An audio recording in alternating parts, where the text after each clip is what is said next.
The Edmonton Oilers once again pull out a come-from-behind victory, prevailing 4-2 over the Seattle Kraken, and Connor McDavid's return to the lineup on today's edition of Locked On Oilers.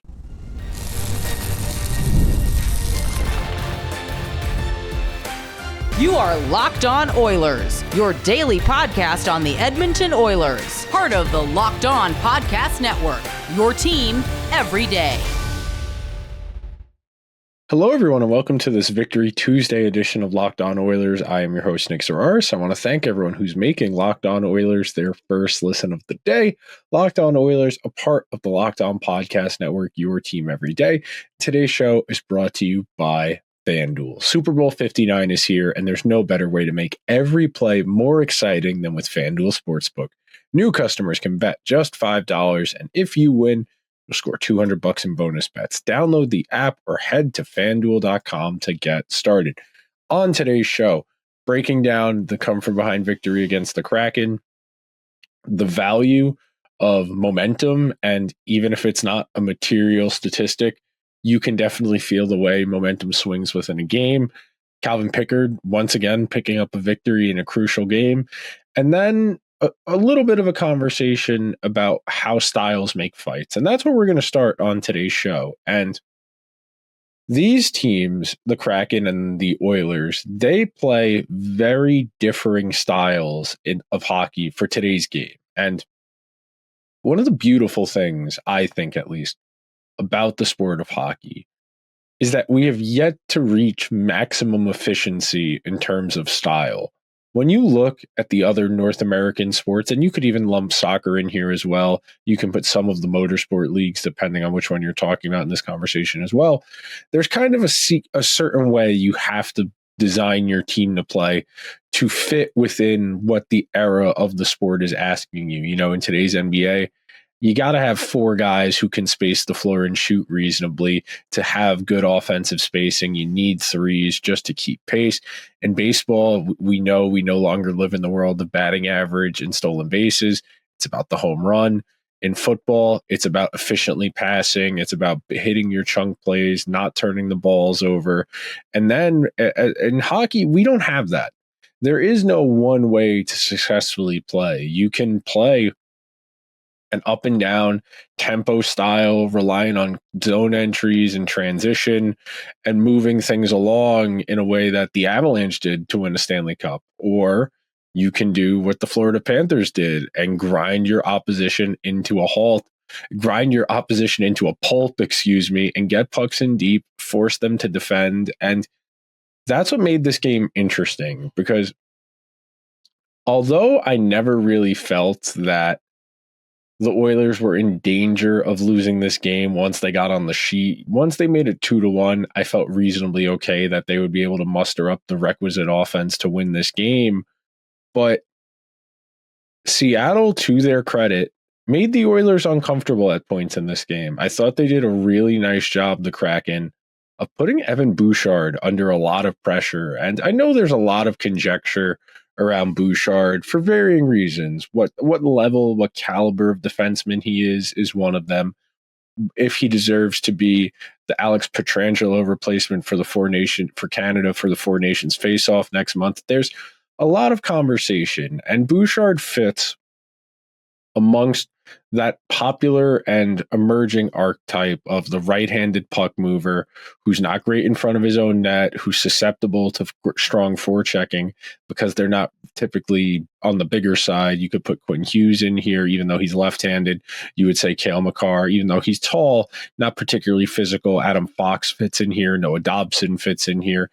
There are a lot of players who fit this mold. You know, Brock Faber can go in there as well. And when you're playing a team like Seattle, who's not good offensively, we can fundamentally flat out say the Kraken are not a very dynamic offensive team. They have to work very hard to create their offense, and it's why they're so reliant on this cycle and dump and chase style of play, because they don't have the big guns. You know, their best forward is probably Matty Beniers, but even he isn't what you would consider a dynamic or an explosive player. He's effective. He has moments. You know, he drew a penalty in the third period on Victor Arvidsson, who took a bad penalty in the offensive zone. But The Kraken have to play a dump and chase pressure style because they don't have the horses to play up and down, back and forth. And that's really the conundrum you have if you're a team like the Kraken. And tonight for the Oilers, you got into a drag them out style game against a team that you're significantly better than. And yeah, it was a little concerning that Seattle was getting some zone time, that they were making the Oilers uncomfortable. But when you're Seattle and you have to actively make the decision, we're going to concede a bit defensively here because we need to create offense so we can score enough to win this game, and you invite the Oilers to get into a chance trading game, that's going to get you burned if you're Seattle. If you go and look and go back and watch the highlights, the 3 goals the Oilers scored with Joey Daccord in the net, we're not counting Ekholm's empty netter, all 3 of them are almost immediately off of a rush opportunity created with a clean zone entry. You start with that you go to the Janmark goal. The Oilers gain the zone with speed. They get the puck to Connor Brown at the bottom of we'll say left circle if you're looking at the net. He hits it on net. Janmark redirects it. Okay, the Oilers are on the board. You look at the McDavid goal. It's 2 passes from the Oilers' own zone to the opposing blue line. McDavid threads through, easy. And then you get to the 3rd goal and you put yourself in a position where Corey Perry is coming on for a line change. And he said it during his intermission interview with Gene Principe. Leon made a good change, and Corey Perry was able to leak behind and walk in entirely unobstructed with no one bearing down on him and beat the cord clean. 3 of the 4 goals coming off of the rush against what's a forechecking team. That tells you what the Oilers did work. And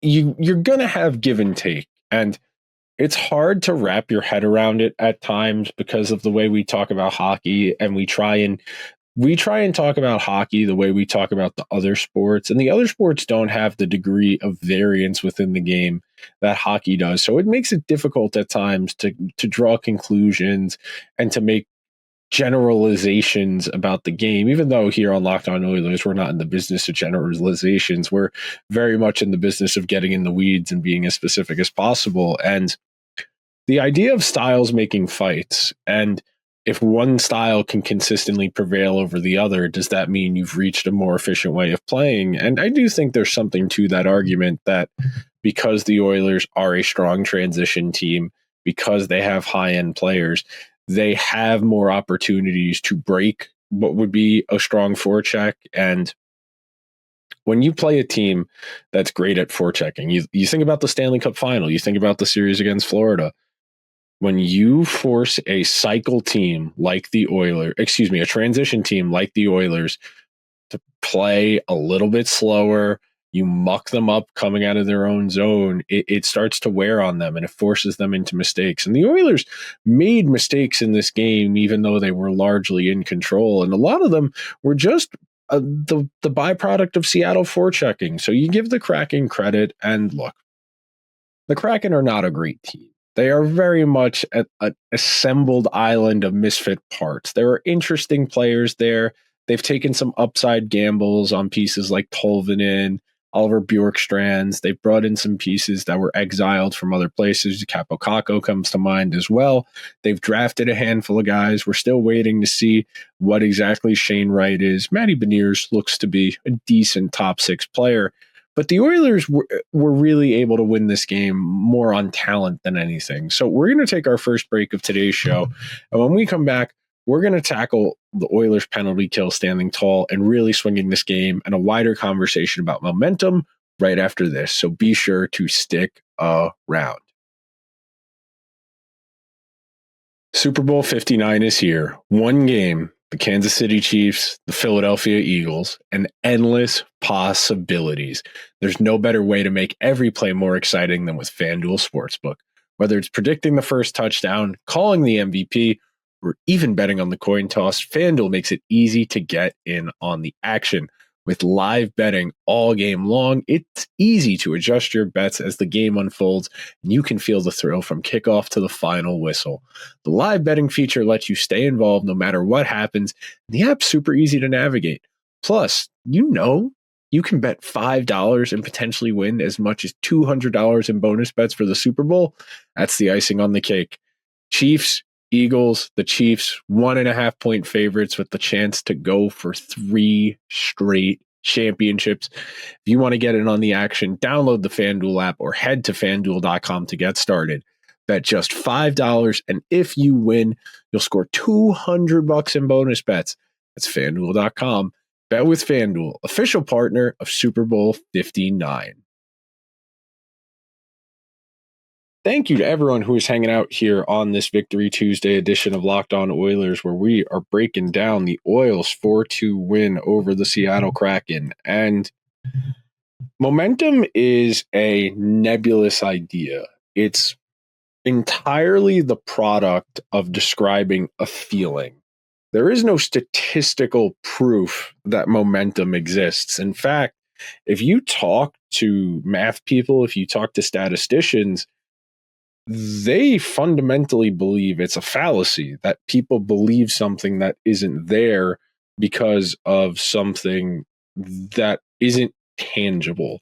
It's not something they can prove or feel. Excuse me, I shouldn't say feel. It's not something they can prove. But when you watch, you can tell that it's more than what you're just watching. And math people in the sports world very often get mocked for this. And I think this is a case where imprecise language does the greater conversation disservice. There isn't a statistical proof. There is not statistical proof that momentum is a thing, that you can describe a change in momentum through a statistical measure. There's no way to track how production changes after a given momentum swing. And there are things you could look at. You could look at points off of turnovers in football, or especially in football, because there are so few possessions in the course of a long game.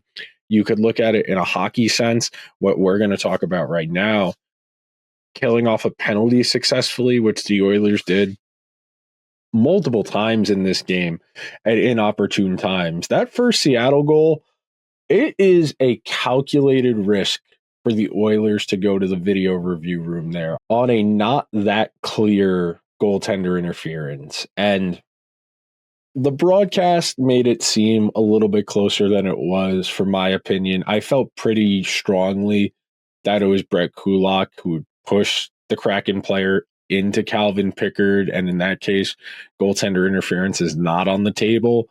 But I felt I probably, if I were in Chris Knobloch's shoes there, I probably wouldn't have used the challenge. But to his credit, he has confidence in his defense and his penalty killing unit. And frankly, that includes your goalie. And I don't like the way the NHL has the replay review set up, where if you use your challenge and you get it wrong, the other team gets a power play.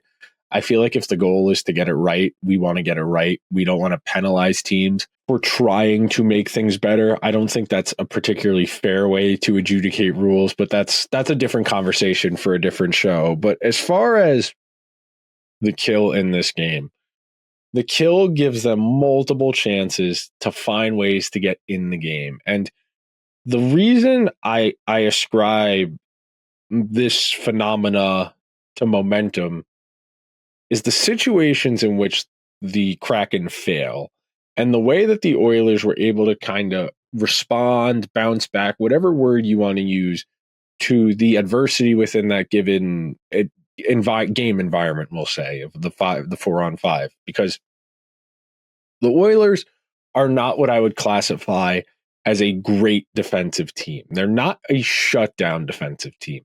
They are effective defensively because of their transition game and because their individual defensemen have decent puck skills, so they're able to move the puck. And it's not always the cleanest thing in the world. You know, you got to break some eggs to make an omelet. And the Oilers in transition tonight did have a hard time, but in the penalty killing area of the game, they were great tonight. One of the real ways you can tell a penalty kill is kind of clicking is when it looks like they're swarming, when it looks like there's more than 4 guys out there. And I thought every time Seattle would do all of the work to go the length of the ice after a regroup and gain the zone, there was always an Oiler player right there to step up and divert. And divert doesn't necessarily force a change in possession. You know, if you step up and you just force a player to peel off to the left or to the right, you stop their momentum. Then, if you close down on them and take away their space, they have to make a decision on what they want to do with the puck. Now, typically, we see when teams gain the zone with speed on the power play, they're going to go for a drop pass. They're going to pass lateral. They're going to gain the zone. They're going to pass the puck off to someone laterally. And then the person who just dropped that puck off is going to go in deep. And that team is going to try and establish position in the offensive zone. They're going to manipulate the puck around the perimeter to try and create conflict within the penalty killing team. And that way you can try and force the other team into a mistake. And to the Oilers' credit, they used their speed very well. Connor Brown and Janmark in particular on the Arvidsson penalty in the third period did a nice job of this. But the Kraken scored. They got a power play to start the game. Edmonton killed it off. Towards the end of the first period, the Oilers had scored. Seattle scored, made it 2-1. And then they got a power play. And then they took another penalty, and it was a 5-on-3 for about 40 seconds. And the way I know the Oilers really stymied Seattle in this area of the game, Seattle wasn't even getting shots on goal on the power play at all. You have a definitive one-man advantage, and in the one case, they had two-man advantage for almost a full minute, and they really couldn't put anything together to establish offensive possession in the zone to create good looks. And some of that is a personnel issue. We typically would say the prevailing power play structure in today's NHL is oriented around the one-timer. You want that big shot as your primary means of attack because that opens up everything else for you. If you have that strong shooter, whether they're on one of the flanks as a lefty or a righty, they're a defenseman up at the point, you want that big shot as your first play. Now, the Oilers, of course, are not like that. They are an outlier because they have multiple superstars. But most teams are looking for that cross-team pass, left to right, one-timer, big shot. And the hope is if that shot doesn't go in, it's going to create a rebound for the net front player and the other player on the other flank to crash down on to try and create a second or maybe even a third scoring chance off of that initial big shot. Seattle doesn't have that. Seattle very much has to cycle the puck around the perimeter. They have to work the puck to the middle through passing, and it's really difficult to do that. You've heard me talk on this show at times about when the Oilers are struggling to score offensively, and it's late in the game, they're chasing a lead, and they have to pass the puck 9, 10, 11 times to just create one scoring chance, which isn't an efficient way to play, especially if you're on the power play. You know, the Oilers have done a great job on the penalty kill as of late. I mean, when you think about it, Seattle is 24th in power play goals for this year. They are not a particularly dangerous team, but you still got to go out there and do it if you're the Oilers. It's one thing for a team to be less talented or there to be a talent gap. You still have to go out there and play like it. And yeah, the Oilers were a little sloppy. The puck was a little bit skippy tonight. I don't know if it wasn't frozen all the way through. I don't know if the ice wasn't great, but it was definitely, the puck was a little jumpy. It made things difficult on the Oilers in their own end at points in this game. But to their credit, they bounced back from a slow start. They killed off the penalties, and they used the momentum of killing off those penalties to take control of a game where it took them a while to get a lead. We're going to take one more break on today's show. When we come back, we'll highlight Calvin Pickard, send you guys on into your Tuesday.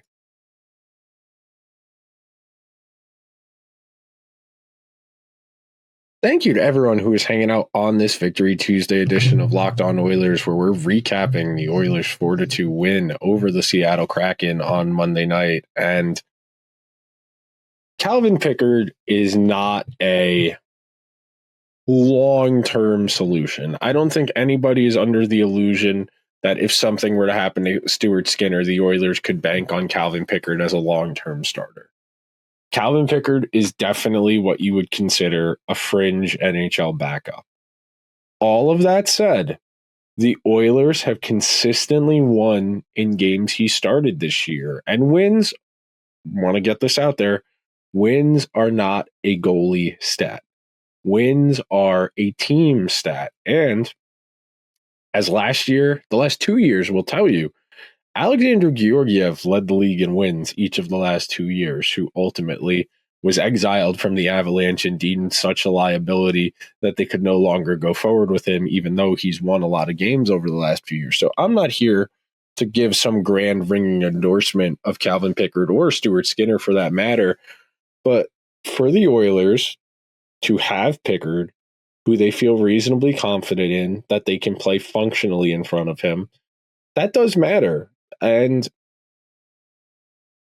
it's very easy if you're a coach to just ride your starter until the wheels fall off. We see it happen across the league all of the time, where a young goalie who hasn't played a ton because the junior schedule or the college hockey schedule is significantly shorter and the schedule is set up differently. You know, if you're in college, you play like twice a week and you probably split the starts in college a lot more evenly depending on your team than you would at the NHL level. And we've seen young guys really get worn down over the course of a season where by the time we get to February or March, they don't have anything left in the tank. And then you still got the entirety of the playoffs to go.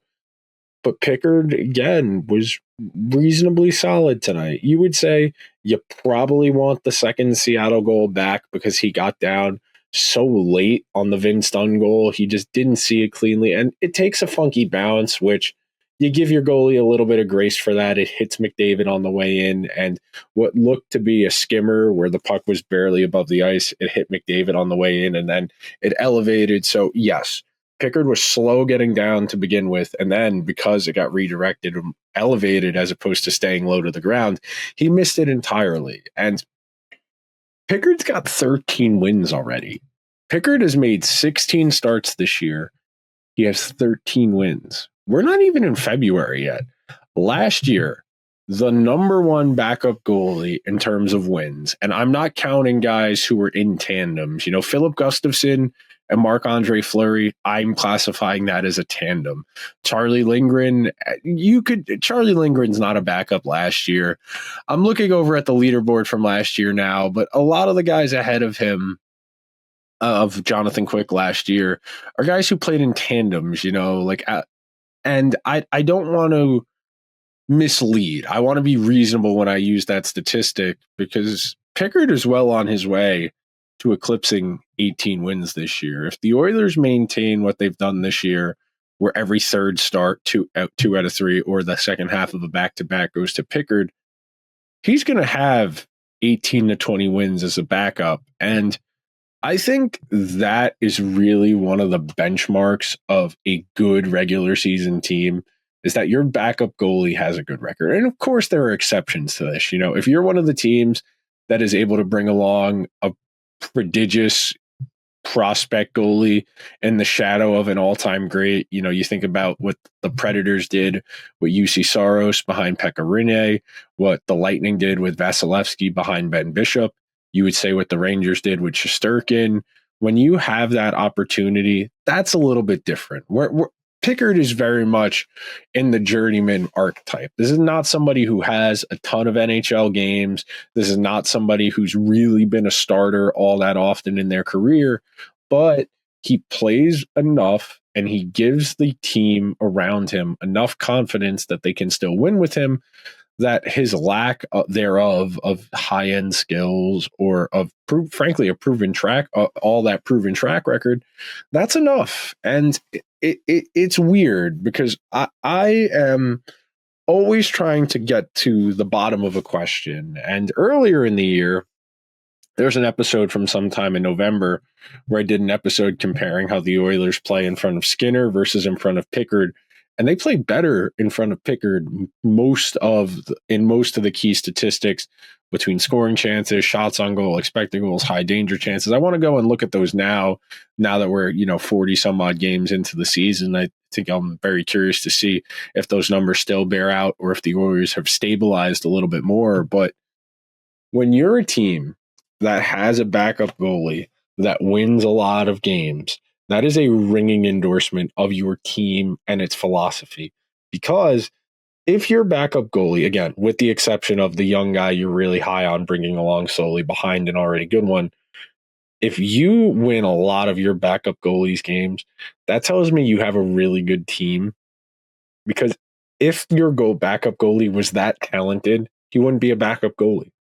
There fundamentally aren't enough good starting goalies in the NHL, let alone for every team to have a good backup goalie on top of that. So I don't think there are very few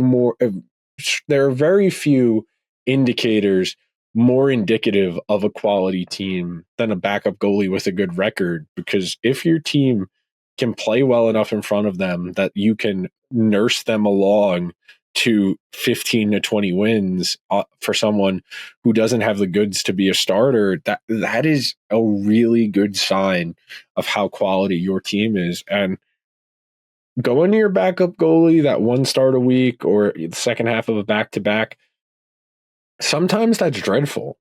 There are plenty of teams out there that know when they have their backup in there, they got to play pretty much perfect or they're going to lose that given game. So having the luxury of a backup goalie who does just enough. I'm not saying anything special. I'm not saying great. I'm not even saying Pickard is the best backup goalie in the NHL because I don't think he is. But for what the Oilers need, very much like what they ask of Stuart Skinner, do your job, make the easy saves, don't give up any stinkers, give us a chance. And most nights, if you just give us a chance, we're going to score enough goals to make up for our defense, to make up for our goaltending, and we're going to put you in a good position. Pickard didn't have to do a ton tonight. This wasn't quite like Skinner's performance on Saturday against Buffalo, where he faced 74 scoring chances. Yeah, the Kraken had a few decent looks, but Pickard isn't asked to do a whole lot. Give them a chance. The Oilers seized on that chance. 14 wins after trailing is pretty impressive. It's one of the higher totals in the NHL. Going into Monday night's game, I believe they were fifth. They were tied for fifth in points in games where the other team scored first with like 28. So you should feel pretty good about the Oilers' resilience and ability to respond in difficult situations. All that said, that'll do it for today's edition of Locked On Oilers. So if you could be so kind, please subscribe to the show wherever you get your podcasts. If you're listening on Apple or Spotify, please give the show a 5-star review. If you're watching over on YouTube, hit the subscribe button, hit the alarm bell, get a notification whenever new content goes live. I will talk to you guys tomorrow. Until then, let's go Oilers.